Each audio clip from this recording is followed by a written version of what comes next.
Fala, meu povo! Tranquilo? Vamos continuar a falar de um assunto que é muito importante e que vai estar na tua prova. Pode me cobrar, valeu? Continuidade falando sobre impactos ambientais. A gente falou, dá uma buscada no vídeo sobre impactos ambientais para você não ficar um pouco perdida nesse assunto, porque tem a ver.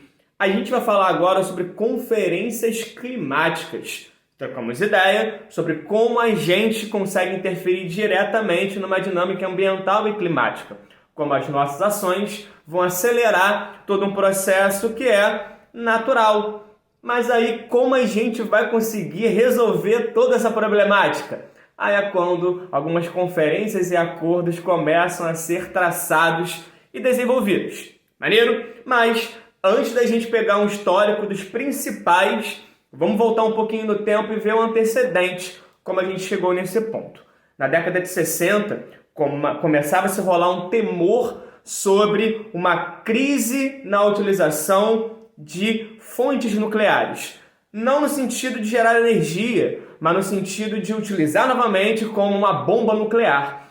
Como isso poderia causar um impacto maior, já que as proporções poderiam ser maiores. Então as antenas começam a ficar mais ligadas e aí é quando se toma a iniciativa de beleza, vamos conversar um pouco mais aprofundado sobre isso. E um outro ponto também foi um livro. Em 1962, uma autora chamada Rachel Carson escreve um livro chamado Primavera Silenciosa. E nesse livro Primavera Silenciosa, ela aponta as consequências e o aumento do uso de pesticida na agricultura. Ponto importante para que as conferências também comecem a ganhar uma força muito maior. Em 1968, rola também a criação de um grupo que é muito importante, chamado o Clube de Roma. Uma reunião de pesquisadores importantes, eles trocaram ideia e resenharam lá em Roma. Isso aí no contexto também de criação da ONU, que foi mais ou menos nesse período histórico, um pouco antes, 45. E aí lá na ONU eles começaram a resenhar também. Falaram que a utilização cada vez mais acelerada dos recursos naturais faz com que você tivesse um esgotamento dele. Um crescimento cada vez maior da população faz com que você tivesse uma utilização cada vez maior dos recursos, podendo chegar ao seu esgotamento. E aí você começa a ter uma bateção de cabeça entre países desenvolvidos e países menos desenvolvidos. O Clube de Roma acaba dando corpo e força a um discurso que ficou conhecido como teoria ecomalthusiana, ou seja, o crescimento da população, e isso principalmente caindo no colo e caindo nas costas dos países mais pobres, eles poderiam ser os principais causadores da extinção de recursos naturais.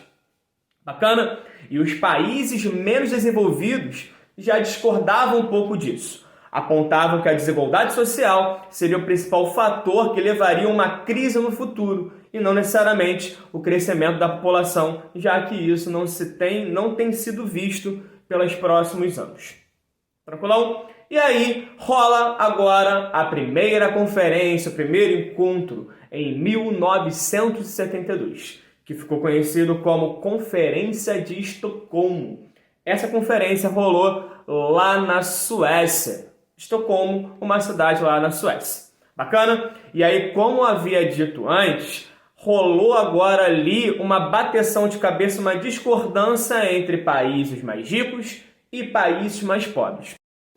O país mais rico defendia a ideia de um crescimento zero, ou seja, eu sou rico, poluí pra caramba, foi o primeiro a me industrializar, então eu vou segurar e administrar aquilo que eu tenho. Um país pobre, em desenvolvimento, já não aceitava muito esse discurso, porque é um país pobre ou em desenvolvimento, ou seja, necessitava da utilização de recursos para que conseguisse se desenvolver. Então eles queriam continuar utilizando recursos, uma utilização mais sem limites, ou seja, você começa a ter um choque de discursos entre países mais desenvolvidos que querem um crescimento zero, mas dessa forma, óbvio, não ter a sua força econômica abalada por um crescimento econômico de outro país. Ao mesmo tempo, você tem um país mais pobre ou em desenvolvimento que quer continuar se desenvolvendo, mas para isso precisa utilizar recurso natural. Então, país pobre e país rico começam a discutir nessa conferência lá de Estocolmo. Uma outra coisa que foi muito importante e que foi criada nessa conjuntura: programas ambientais. Então vai ser desenvolvido ali o Programa das Nações Unidas para o Meio Ambiente, a ONU Meio Ambiente. Um outro ponto que foi criado e muito importante para que você conseguisse desenvolver ainda mais discursos ambientais foram relatórios e conferências. Ou seja, ela foi a porta de entrada. Então, a partir dela, novas conferências e novos acordos começam a ser traçados. Beleza. Um outro ponto, se criou o PNUMA, o Programa das Nações Unidas para o Meio Ambiente, e também vai incentivar programas de meio ambiente, ministérios de meio ambiente. Ou seja, no Brasil vai ser criado o Ministério do Meio Ambiente em 1985 e vai ser criado também o IBAMA em 1988. Então, essa conferência de Estocolmo vai dar a porta de entrada ali para que novos acordos e novas organizações ambientais fossem criadas. Bacana! Uma outra coisa também, na sequência, em 1987, foi elaborado um relatório chamado Relatório de Brundtland, ou Nosso Futuro Comum. E nesse relatório vai ser desenvolvido a ideia de desenvolvimento sustentável. Ou seja, a ideia de utilizar os recursos naturais hoje para que ele não se esgote para as gerações futuras. Essa é a principal ideia. Se a ideia é continuar crescendo, evoluindo economicamente, e não tem como você deixar de utilizar recurso natural, que utilize de maneira sustentável, para que ele não se esgote para as gerações futuras. Essa vai ser a principal ideia do relatório de Brundtland, ou também conhecido como Nosso Futuro Comum. Bacana!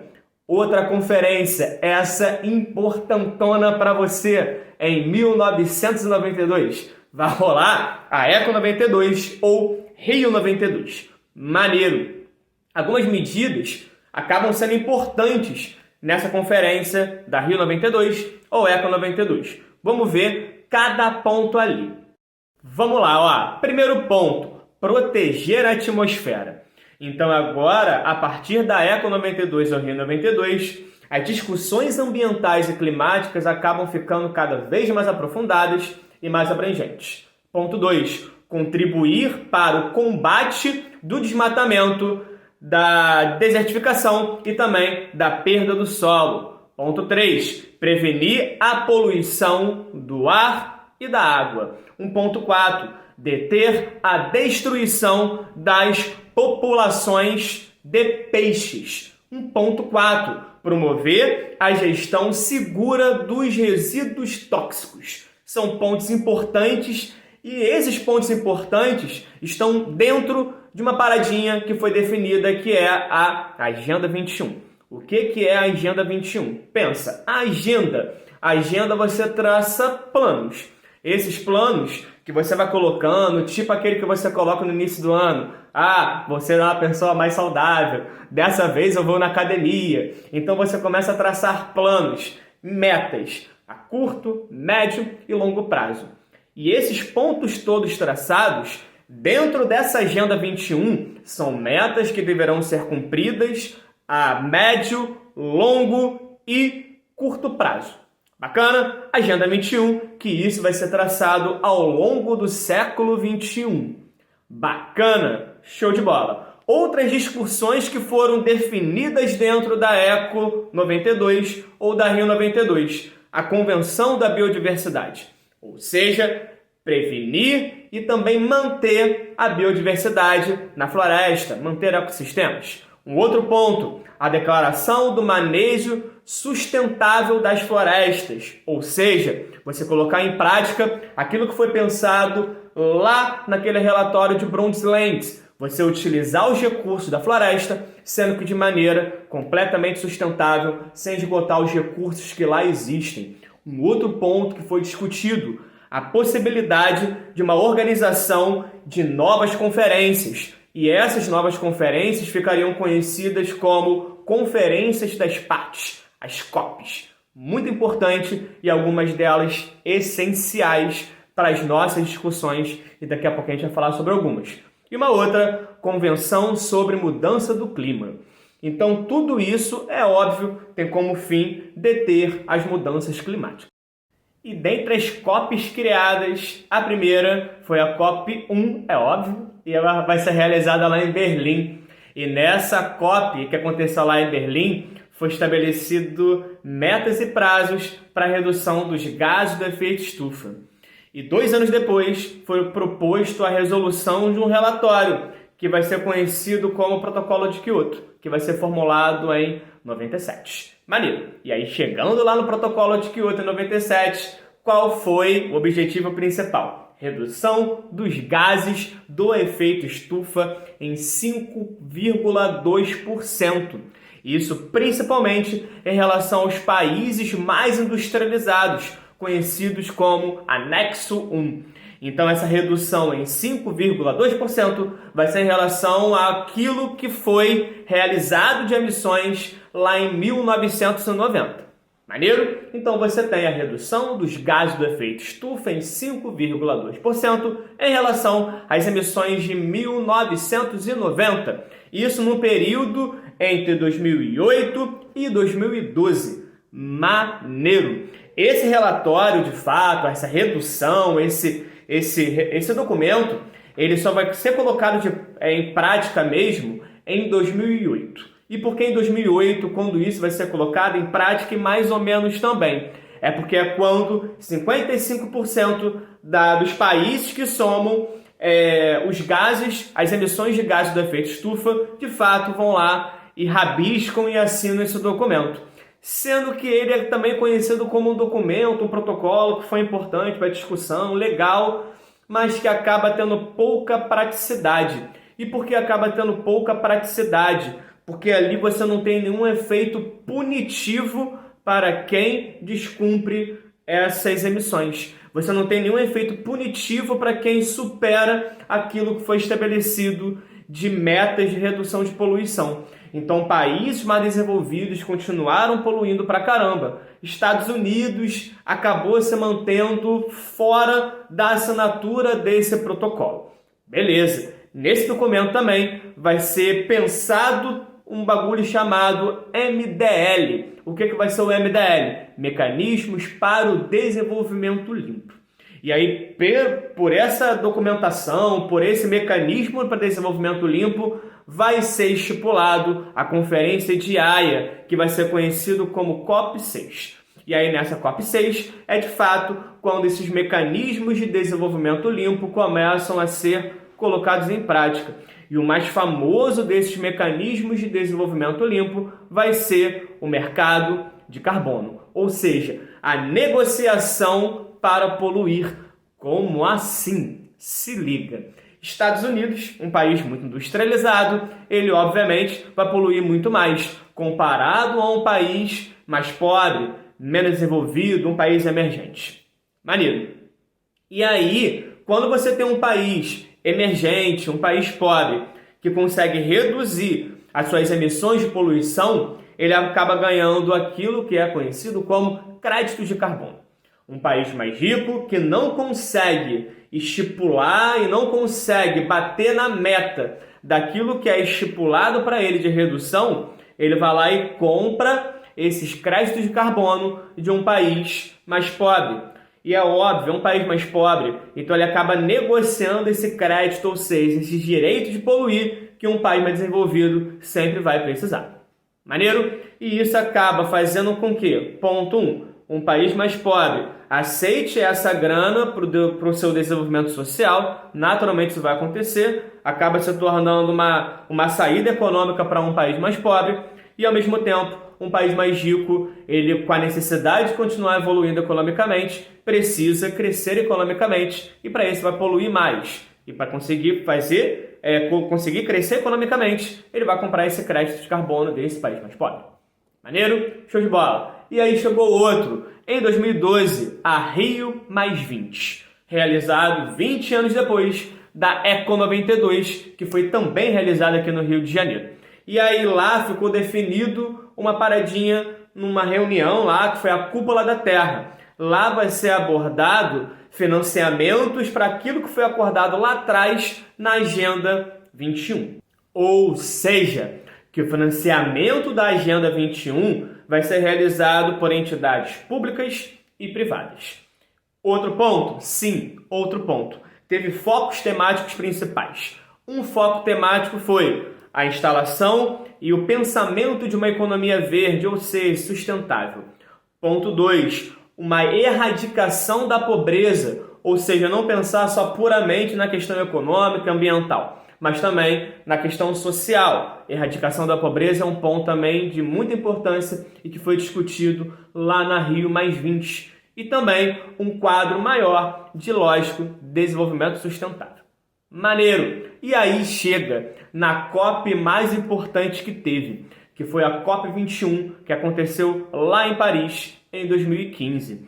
E é quando, de fato, países desenvolvidos e emergentes sentaram à mesa para negociar acordos mais plausíveis, porque as reuniões anteriores acabaram ficando muito no discurso, como, por exemplo, o que aconteceu na Eco 92. Poxa, beleza, massa, você conseguir traçar metas ao longo do século XXI, mas acaba que muitos gatilhos acabaram sendo colocados e muitas metas descumpridas ou nem iniciadas.